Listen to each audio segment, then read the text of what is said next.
한 공돌이가 여자친구를 집에 초대해 넷플릭스 영화를 보려 했습니다. 공돌이가 편한 복장으로 갈아입고 나오자 넷플릭스에서 공돌이의 평소 취향에 맞춰 추천되는 어마무시한 영상들의 충격을 받은 여자친구는 너와 나는 취향이 맞지 않아도 너무 안 맞다 이 자식아 라는 말을 남기고 또다시 메타버스 속으로 사라지게 되었죠. 시청 기록이라도 지워놓을걸 하고 중얼거리던 공돌이는 평소 즐겨보던 취향을 토대로 넷플릭스가 정말 기가 막히게 추천해주는 영상들에 혀를 내둘렀는데요. 구글에 체크무늬 셔츠라고 한번 검색했을 뿐인데 수많은 광고들에서 너도 나도 체크무늬 옷 한번 입어보라고 추천해주는 것부터 오늘도 알 수 없는 유튜브 알고리즘이 이끄는 대로 몸을 맡긴 채 생각지도 못한 이 영상을 보고 계신 분들이 많아지고 있고, 넷플릭스에서 드라마 킹덤을 정주행했을 뿐인데 부산행과 지금 우리 학교는이 추천되는 게 너무나도 자연스러운 일상이 되어버렸습니다. 라떼 시절 동네 비디오 대여점에서 나의 취향과 아버지의 취향을 각각 정확히 파악하고는 이거 진짜 괜찮은데 한번 보시지 라고 추천해주는 비디오 아저씨처럼 나의 취향과 관심사를 파악하고는 이 영상 저 영상 추천해주는 유튜브와 넷플릭스, 왓챠, 티빙과 같은 OTT 서비스의 기가 막힌 추천 알고리즘의 원리 시작해보죠.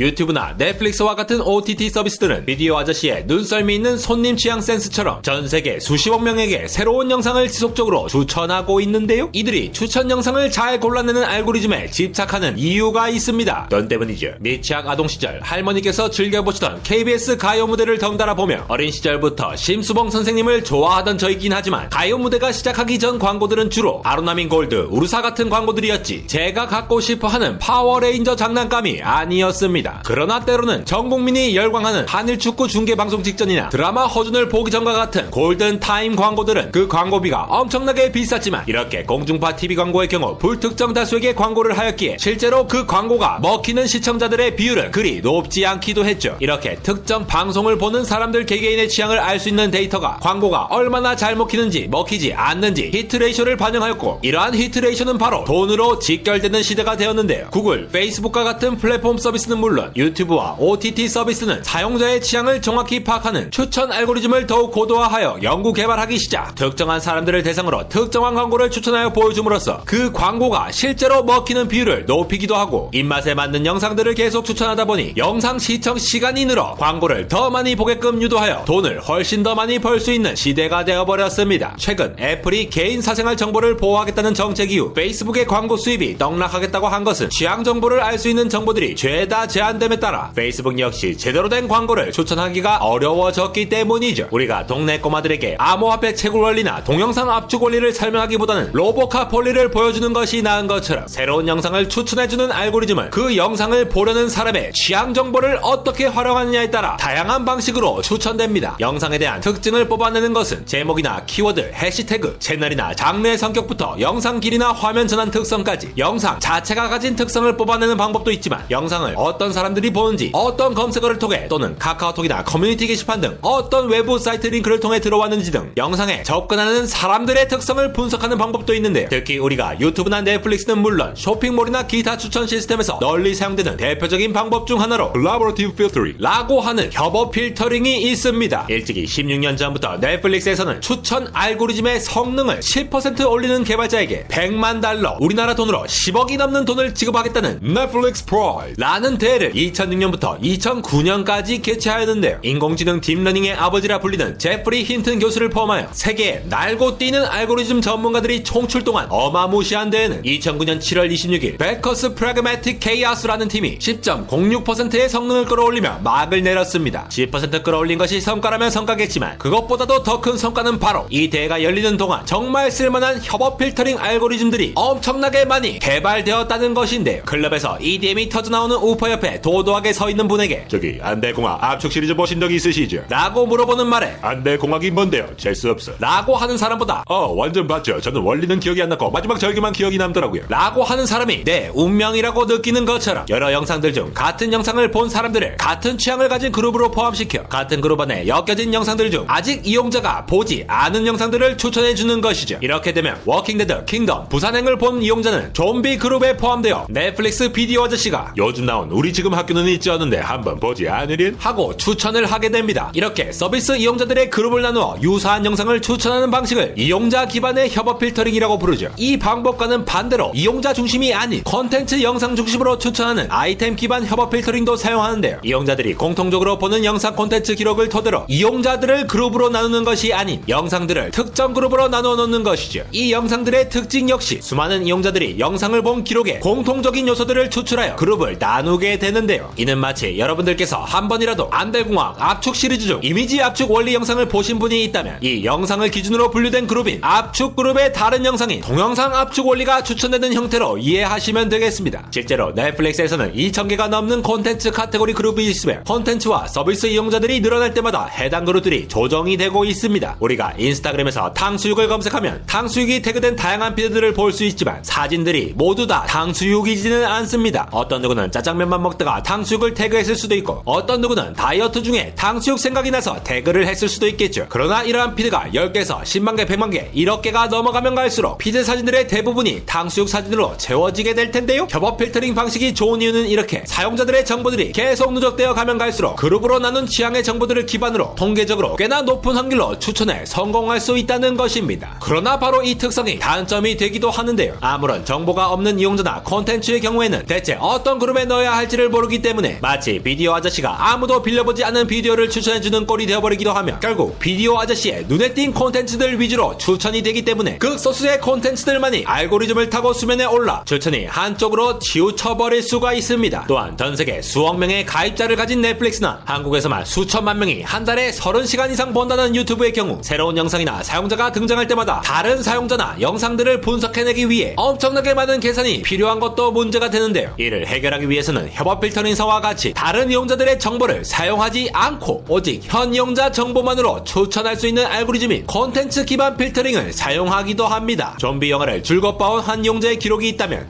이 녀석 피 터지는 좀비를 좋아하는군 하고 해석할 수 있게 되니 좀비 그룹으로 구성된 다른 콘텐츠를 추천할 수가 있으며 영화 승리호, 아가씨, 드라마 25, 21을 본 사람은 당신은 김태리 씨에게 흠뻑 빠져나 보군요 하며 미스터 선샤인을 추가로 추천해줄 수가 있는 것이죠. 콘텐츠 기반 필터링의 경우 비슷한 녀석들을 계속 추천해주기 때문에 내가 좋아할 수도 있는 다른 콘텐츠에 대한 접근성이 떨어져 다양한 콘텐츠 추천이 쉽지 않은 단점이 있기에 협업 필터링과 콘텐츠 기반 필터링 모두 사용하여 각 회사마다 적절한 혼합 방식을 사용합니다. 여기에 최근에는 앞에서 말씀드린 특정한 규칙에 따른 알고리즘보다는 머신러닝 학습을 통한 추천 시스템이 더욱 보편화되어 가고 있는데요. 일찍이 넷플릭스는 콘텐츠를 분류하기 위해 퀀텀이라고 부르는 무려 76,000여 개의 자체 장르를 만들어 콘텐츠에 태그를 걸고 인공지능 기반 추천 알고리즘까지 활용하고 있죠. 여기에다가 구독자나 서비스 가입자 수가 부족하거나 새로운 콘텐츠에 대한 평점이나 특성 데이터가 부족하다면 구글 딥마인드 인공지능 날씨 예보 영상에서 설명드렸던 요즘 가장 핫한 인공지능 알고리즘 Generative Adversarial Network 겜 방식을 포함한 다양한 방식을 통해 가능한데요. 한번 설명했다고 그냥 스킵하면 섭섭하니까 초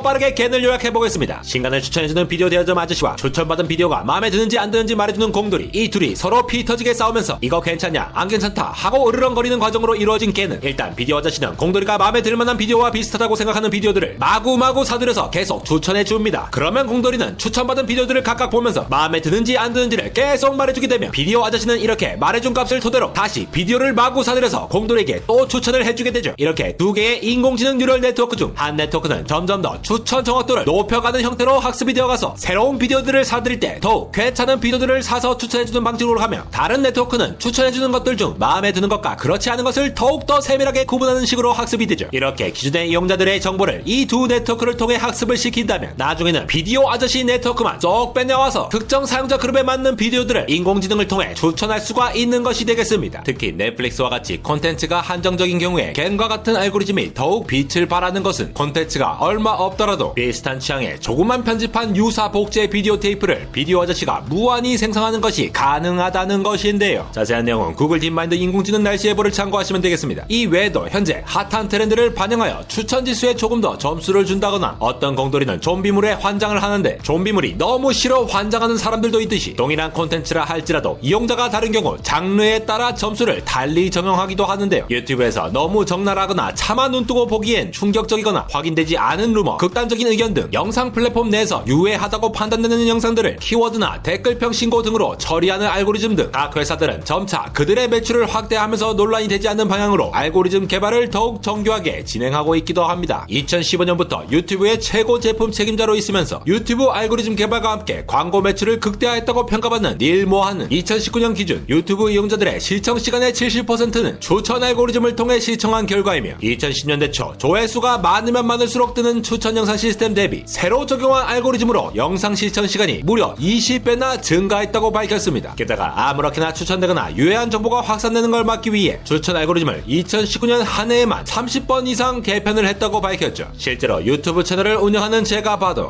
이건 내가 들인 노력과 땀과 머리카락을 생각하면 알고리즘 탈 법도 한데 하는 것들이 생각보다 다지 않은 경우도 있고 영상 성과물로 나타내는 다양한 지표들이 다른 평균 영상들보다도 별로인데도 난데없이 댓글들이 쏘아지는 것으로 알고리즘을 탄 영상이 존재하는 것을 볼 수도 있습니다. 넷플릭스가 DVD 대여 사업으로 서비스를 시작한 1998년은 비디오 대여점이 폐업하기 시작하고 DVD 대여가 뜨는 시기로서 창업자인 리드 헤이스팅스와 마크 랜돌프는 추천 노하우를 축적해온 원조 비디오 아저씨였죠. 일찍이 넷플릭스가 공개한 이용자 취향 지표로는 좋아요, 시청 시간대, 영상 시청 기기가 TV인지 스마트폰인지, 영상을 되감 깼는지 끝까지 다 본 건지 등이 있는데요. DVD 대여점 시절의 노하우도 함께 마치 비디오 대여점 아저씨가 돌려받은 비디오를 되감기 할 때 끝까지 다 본 건지 아니면 중간에 보다 말하는지와 같은 정보를 활용하듯이 자신이 보유하고 있는 한정된 영상 콘텐츠들 중에서 다양한 지표를 알고리즘에 녹인 결과 넷플릭스 고객의 70에서 80%가 알고리즘이 추천하는 콘텐츠를 시청한다고 합니다. 아직은 추천 알고리즘의 한계로 많은 사람들이 영상 추천에 피로감을 토로하고 있기도 하는데요. 이에 따라 유튜브의 경우 여러 계정을 두고는 공부할 때는 공부 계정으로만 영상을 보고 놀 때는 노는 계정으로만 영상을 보는 시도가 퍼지고 있기도 합니다. 구레시맨과 우레메, 영구와 홍콩 할매 귀신을 빌릴 때마다 인자한 모습으로 맞이해주던 부산 남구의 정비디오 아저씨가 생각나는 지금, 이제는 고도화된 추천 알고리즘이 일당백을 하는 21세기에 살고 있는데요. 추천 알고리즘의 다양한 원리 속 빅데이터와 인공지능의 어마무시한 능력에 한껏 놀라면서도 추천 알고리즘을 부지런히 설명해 보아도 도무지 알고리즘에 의해 쉽게 추천되지 않는 제 채널의 영상을 보니 눈물이 차올라서 가슴이 엄청나게 뜨거워지고 있는 정비디 아저씨, 그래도 당신의 추천 알고리즘은 정말 행복했다기. 안대공화 에러였습니다.